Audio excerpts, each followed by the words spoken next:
ഇതിപ്പോ അങ്ങനെ പറയേണ്ട കാര്യം ഇപ്പൊ ഞാനും ഇയൊക്കെ തമ്മിൽ എന്തിനാണ് അങ്ങനത്തെ കാര്യങ്ങൾ എല്ലാവരും കൂടി ഇത് രക്ഷപ്പെടട്ടെ എന്ന് പറഞ്ഞത് നമ്മൾ ചെയ്തത്. ഇപ്പൊ നമ്മളിലൊരു വിഷയമായി. ഇപ്പൊ ഇത് പരീക്ഷ പറഞ്ഞാൽ എനിക്കും ആഗ്രഹമില്ലാഞ്ഞിട്ടല്ല, നമ്മളവിടെ ചെല്ലുന്ന ഓരോ വർത്താനം പറയുമ്പോഴും നമുക്കും പ്രയാസമുണ്ട്. പക്ഷെ നമ്മൾ ഇത് പെട്ട് കിടക്കുന്നത് എന്ന് പറഞ്ഞാല് BTR നിലമൊന്ന് രേഖപ്പെടുത്തിയതുകൊണ്ടാണ് നമുക്ക് വിറ്റ് പോകാത്തത്. അപ്പൊ ഇനി വേറൊരാൾ മേടിച്ചാലും അയാളുടെ അവസ്ഥ അതായതുകൊണ്ടാണ് ഇത് അന്വേഷിച്ചിട്ട് ആരും അതുമ്മ തൂങ്ങാൻ വരാത്തത്.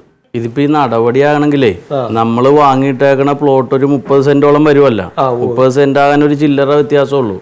അതൊരു 3 പ്ലോട്ടായിട്ട് തിരിച്ചിട്ട് ഒരു 10 സെന്റായിട്ട് മുറിച്ച് വിറ്റാല് നമ്മൾക്ക് നമ്മുടെ പൈസയും കിട്ടും, വാങ്ങണവന് അത് ഉപയോഗിക്കാനും പറ്റും.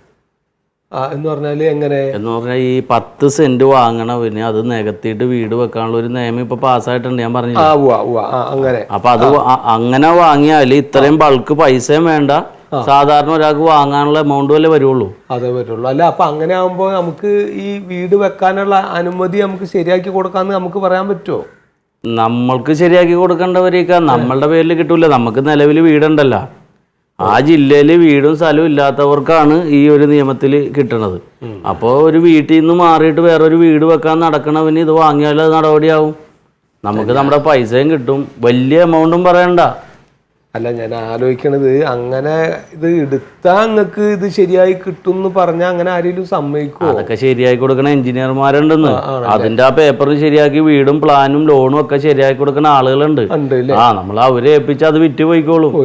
ഇനിയിപ്പോ നമ്മുടെ രണ്ടുപേരും കാര്യം നടന്നില്ലല്ലോ, അവൻ വീട് തിരിച്ചെടുക്കാൻ നോക്കട്ടെ. ഞാൻ പറഞ്ഞില്ലേ 10 പൈസ ലാഭമില്ലെങ്കിലും വേണ്ടില്ല, അത് അങ്ങോട്ട് മേത്തുനിന്ന് അങ്ങോട്ട് പോട്ടെ, എന്നാ ഈ ചെങ്ങായിക്ക് ആ വീട് തിരിച്ചെടുക്കാലോ.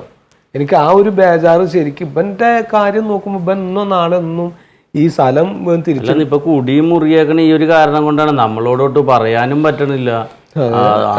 വല്ലാത്ത അവസ്ഥ, വല്ലാത്ത വാക്കുട്ടിയാണല്ലോ. എത്ര കുടിച്ചാ? ഹലോ, ആ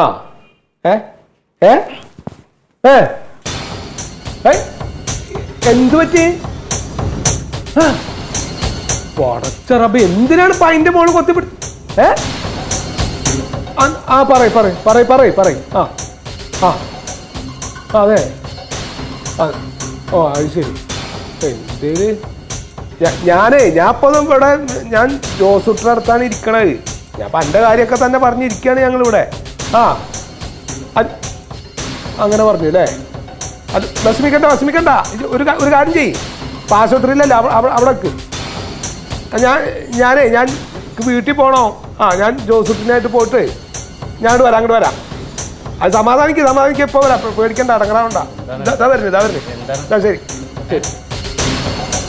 അതോരെ പണ്ടി മരത്തിന്റെ മുകളിൽ വീണ് ഏട്ടങ്ങറുകളായി ഈ ചെങ്ങായികളൊക്കെ ഉണ്ടാക്കി കൂട്ടുന്ന ആലോചിക്കണം. ഇപ്പൊ 10 പൈസ ഇല്ല, ആശുപത്രിയിൽ നിൽക്കുകയാണ്. എന്താ എക്സ്റേ സ്കാനിങ് എന്തൊക്കെ പണ്ടാലും പറഞ്ഞിട്ടുണ്ട് അവൻ്റെ നയാ പൈസ. ആശുപത്രിയിലാണ്. ഒരു കാര്യം ചെയ്ത് വണ്ടി എടുത്തേ, വണ്ടിയൊക്കെ ഒന്ന് പോവാ. പെട്രോൾ അടിച്ചതുപോലെ ഇവനോടൊക്കെ കൂട്ടുകൂടണമെങ്കിൽ നടക്ക്. ഞാനോടെ ഒരു കാര്യം